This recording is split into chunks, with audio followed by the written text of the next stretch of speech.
Hi, I'm Leilani Kilgore, and my time in the Music City Spotlight starts now.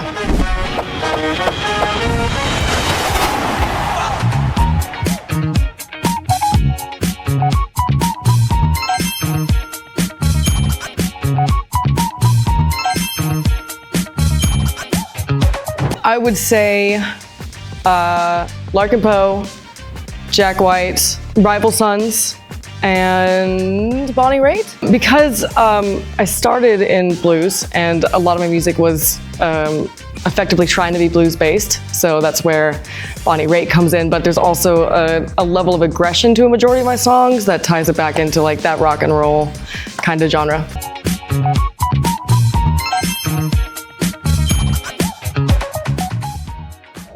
I'm gonna have to really think about that. Positive feedback would probably be the best feedback I've received for my songs. Just positive feedback in general.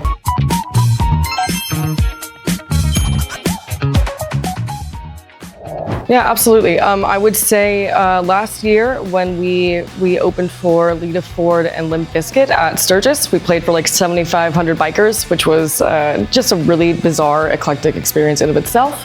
But getting to be on that stage was fantastic, and as well as getting to play some really cool old theaters on tour last year, and then I think reaching the point where people are singing along to my songs is pretty.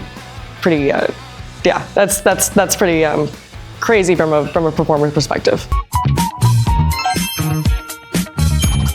I've got some really amazing people that will travel. I had people fly out to my shows multiple times. That's been incredible. That's a level of generosity and support that I could never have asked for. But I think also. I think my friends are also my biggest fans, and my parents as well. I have a really amazing, supportive community that I get to share my career with.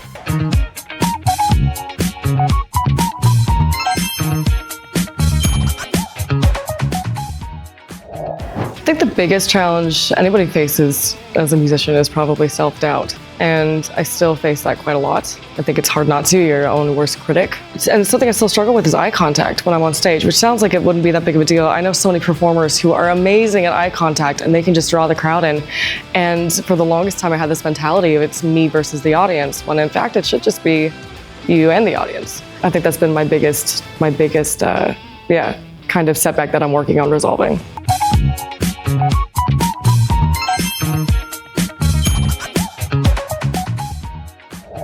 Yeah, I had this moment where I just started kind of like losing it during the solo, and people were like so polite. It wasn't like an awkward sobbing, bawling situation. It was just like my makeup was visibly running on my face.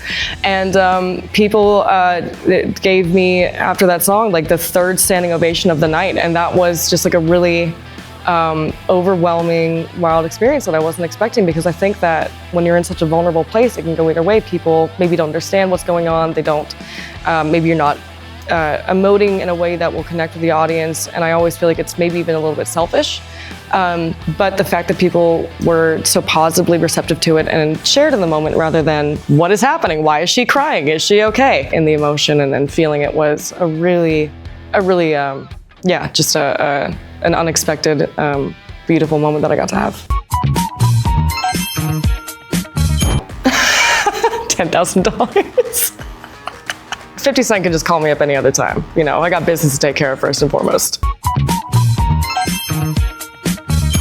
I mean, the reason I got into music and started playing music was because I felt very, not isolated, but had some just like mental health setbacks that I didn't realize at the time. And music for me was this really cathartic way to like be able to hear the things that I was feeling and kind of lose myself in that and feel a little bit less alone. And I think that the fact that I was drawn to music as a place of solace, I hope that my music can do the same for people and let them feel any range of emotion depending on what the song is or how they decide to interpret the lyrics or the motif. I think that as long as people feel like they're being related to, that makes me happy.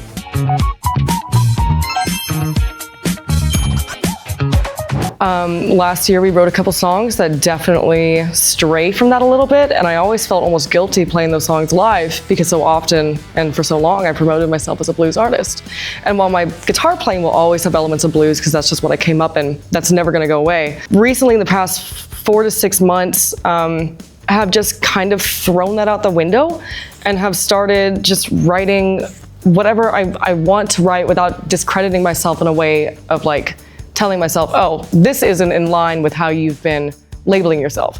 Rather, I'm just writing what I want to write. And recently my music has taken a much harder right turn into the rock genre and like almost borderline pop genre, but it's still very guitar driven.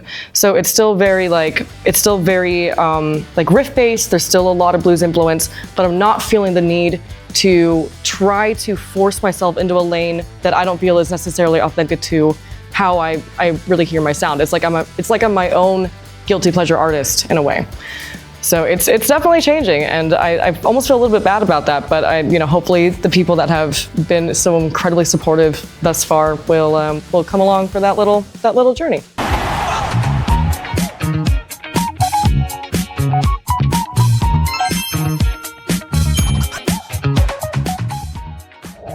Yeah, so my favorite historical event is Chernobyl, and I think that if I had to choose a piece of music to accompany the moment that the nuclear engineers realized they were at the point of no return, weirdly enough, I think I would choose Dawn Chorus by Tom York. It's a really beautiful piece of music, and it's sad as hell.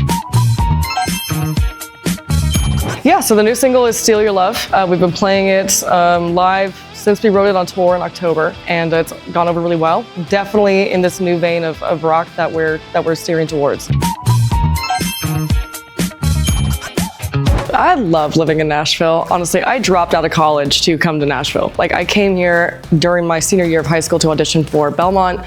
I got a better scholarship offer from Berkeley, and being from a low-income family, obviously follow the money. And by my second year at Berkeley, I was like, nope, we're gonna just go do the thing that we're studying to be, and we're going to move to Nashville. And I don't see myself ever leaving. Obviously, like dream scenario, I will own a place in New York, London, and Nashville. But with all that being said, Nashville it's going through this amazing thing where people are trying, all sorts of different genres, even though this is supposed to be a country city. Like the Weird Sisters are a great example. They're a duo that play the most bizarre, like alt-rock, badass music. And they have an amazing, following here at this point. I can't leave Nashville because logistically, it's great to tour out of. You're basically 8 hours from anywhere. And secondly, it just still has so much potential and life in it for musicians. I can't see myself really making as much of a living or career as I do here anywhere else. I think personally, I think some of the most amazing work ethic I've ever seen would have to be credited to Jax Hollow, who I've known for quite a while. And she recently has started to finally get the recognition I feel like she deserves, considering how dedicated she is to her craft, but you should definitely talk to her. Hey guys, it's Leilani Kilgore, and I just had a fantastic time chatting with Music City Spotlight. We had a great conversation. I can't wait for you guys to see it. I can't wait to keep you guys updated with what's going on in my life. And please follow Music City Spotlight to watch their other incredible discussions with up and coming and fantastic musicians here in Nashville.